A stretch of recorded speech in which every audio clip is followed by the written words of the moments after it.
Welcome to the Jill on Money Show. It's Tuesday, August 1st, and we are here trying to help you navigate your life's big decisions because many of these big decisions, they impact your money.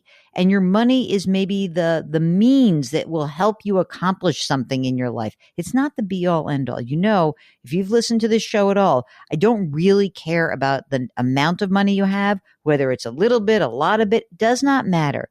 It's just that we're all a little nutty about our financial stuff. And it's good to talk through these things with somebody who's a certified financial planner, which I am, and also with someone who's not trying to sell you anything, except I am trying to sell you one thing. I'm trying to sell you on the concept of just hanging out at the website, jillonmoney.com, because when you have a financial question, you can just click the Contact Us button. And if you'd like to join us on the program, Mark does everything. He arranges for it and makes it all happen. It's seamless. Fantastic. While you're on the website, check out all the good stuff that lives there. There's a lot of free stuff. There's resources. There are videos. There is a link to our radio show. There are blog posts that I write because I want to kind of think through what's going on in the economy and things that could impact you in your life. You can also spend a few bucks. Let me think about this. I think you could spend $100 pretty easily on the website. You can buy the book, The Great Money Reset. You can pay $35 to subscribe to our service, Jill on Money Live, which is access to quarterly live webinars and lots of cool bonus content. And whatever's left over, you can just donate to the Cycle for the Cause, which is my effort to help raise awareness for HIV and AIDS. And anything that would $5, as little as $5 will help. And I love those small dollar donations. Thank you all to who have contributed. It means a lot to me. It really does. Okay, today we are going to talk to a listener. This is Tracy, who's on the line from California. Hi, Tracy. How are you? Hi, Jill and Mark. How are you both? We're good. What can we do for you? Well, I need your help. I'm one of those pension unicorns where I have an inflation-adjusted pension that covers all of my monthly expenses. So my question is, when I start to draw down money from my retirement accounts, how much is safe to withdraw? What would be the maximum amount that would be prudent?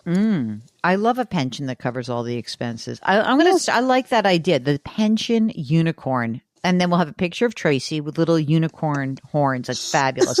So, Tracy, first of all, how old are you? I am 56. Okay. And are you single, partnered, married? What's your status there?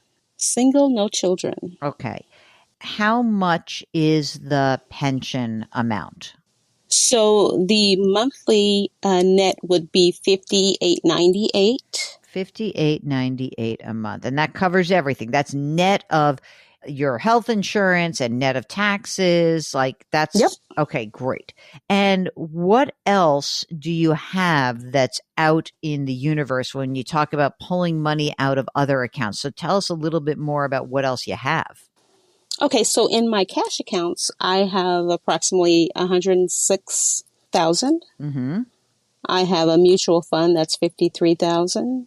Roth IRA of $115,000. $115,000. Where's that held? T. Rowe Price. Okay, great. Keep going. And I have two 457 plans from, government employment, totaling $609,000. And I presume those are pre-tax plans, correct? Absolutely, yes. Okay. Are there any other assets in terms of non-retirement assets? We did the Roth and the two 457s. You have cash. You have that one mutual fund. Is there any other account out there? Yes, the last one is a brokerage account for $453,000. $453,000. Oh my God! I mean, you're a catch, girl.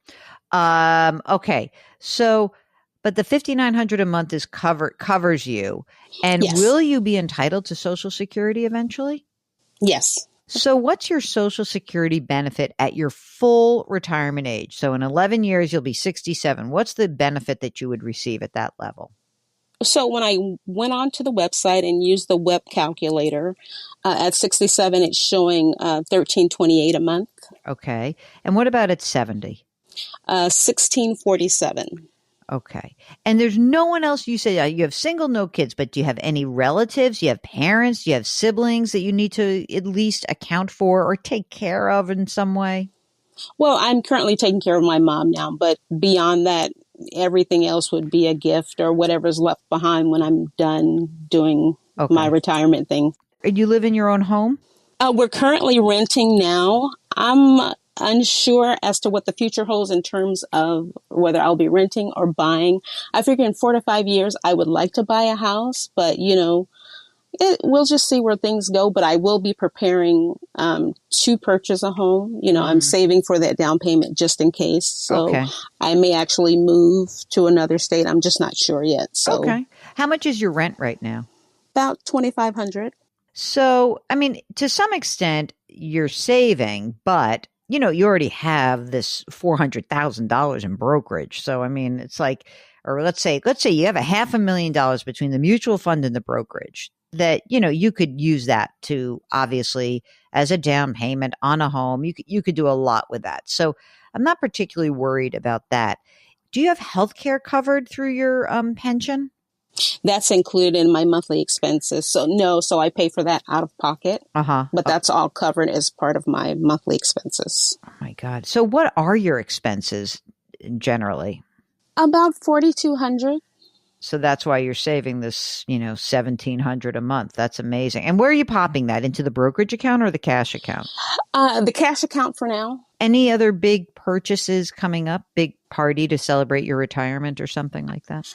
No, I would like to purchase a car probably in a few years, but the one I have is good to go. And so I already have money set aside for that in the cash account. Man, you are so on top of this stuff. I mean, just because you have a ton of money, have you done estate planning? Do you have a will? Like, who's getting all this moolah? I know. So that's next on my list to do. So I sort of started that now. Decisions. Who wants to be nice to me? I mean, we can just put it out there. You want to be nice, but you can't tell them who wants to be nice. We can just set up little experimment. That could be kind of fun, right? Yes, all right, absolutely. So right now, obviously, you are in I should say low-ish tax bracket. So you're in the solid 22% tax bracket. The thing that's weird about your 457s, I guess there could be an argument that you should convert some of those to the Roth. You could just start taking some money out of the 457, pay the tax due, and just do it very slowly. And maybe just take out, like right now, maybe $20,000 or $25,000. You could do more, but you'd have to pay tax at the 24% bracket. We'd like you to get a lot of that money out of that account because we don't know where tax rates are going. So even if you could pay at the 22 or the 24% tax bracket, that would be good because almost like automatically, once you start collecting Social Security, you're going to be at that bracket anyway. So, Mark, what is the difference do you see in Tracy's life of pulling the money out over the next, let's call it 12, 13 years and paying the tax that's due on that versus the conversion? I think I'm actually leaning towards just pulling the money out and using it instead of converting because I don't know. I really don't want to soak up all that liquidity that she has in the brokerage account. Right. Because I'm thinking that if you had said to me, oh, no, I own a home and I'm all set, I might be more tempted. But since we don't know about the house, I like having this $500,000 that's out there. Do you have, the other thing is I might just pull out until you decide. Like, when are we deciding about the house? You said 4 to 5 years? 4 to 5 years. So you're only 56 right now. Are you going to be making any side hustle money or are you done? Like you're done working? Yes, probably. I have eyes on another part-time job, probably within the next few months. How much would that bring in? Probably about $2,500, $3,000 a month. Okay. So in that case, you're sort of, now you've pushed yourself in the 24% bracket. Yeah. So what I would say is this, you have $70,000 of income from the pension, right? Then let's say you make another 30 from part-time stuff, right? You turn 59 and a half, you start pulling the money out that will keep you in the 24% tax bracket. So every year the IRS says, oh, here's the adjustment for the tax brackets. Right now, if you are single, the tax bracket at 24% is you have a 24% tax on money from $95,376 up to $182,000. But conceptually, what I want you to think about is I want to pull out enough money from my retirement account when I'm allowed to do so and just pay the tax that's due and make sure that when you pull money out of that retirement account that they withhold 20% for taxes for you. And you'll end up paying a little bit of money when you on this money that you pull out every year. Stay in the 24% bracket. And maybe we would make a different decision if something changed. But for now, I think that could be a good game plan. I agree with Mark. I think until you really decide about the house issue, that it is not a smart thing to use up all that big chunk of money in the brokerage account to pay for a Roth conversion. Now, the last thing I'm going to bug you about is you got to get this will done. Yes, ma'am. Yes, ma'am. Here's what happens. I don't know where your siblings live, but there are some big issues that are kind of floating up here.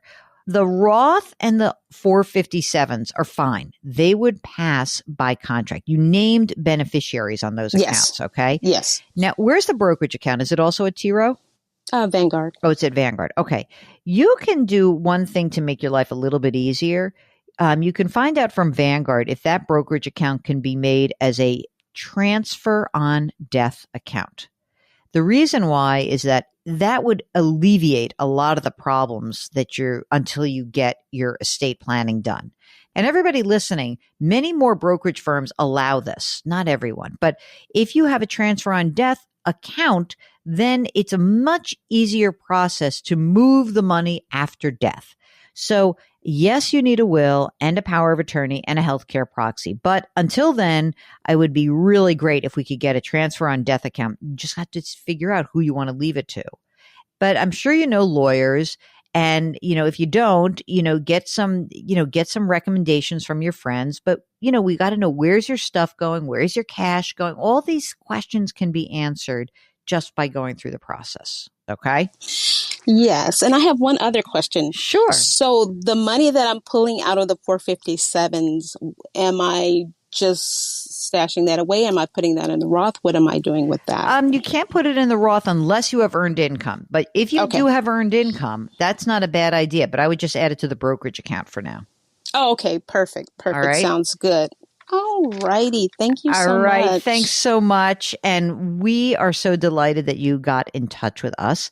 And we're looking forward to hearing all about the adventures of looking for a home. So do keep us posted. If you, like Tracy, are thinking about what you should do with all of your money. We've had a couple good calls lately where people are like, I have cash flow, and you need a strategy, or you're retiring, and maybe you're not even retiring. Maybe you're just starting out. Whatever it is, give us a holler. Go to JillOnMoney.com. Click the Contact Us button and let us know if you'd be willing to come on the air. Don't forget to check out all the cool content that lives on our website. It's right there. And if you wouldn't mind, leave us a rating and review on wherever you listen. I was going to say Apple, but you know what? People listen on all different platforms. So leave us a rating and review. We would appreciate it. Do something nice for someone else today. Change your work, change your wealth, change your life. Thank you for listening. We'll talk to you tomorrow.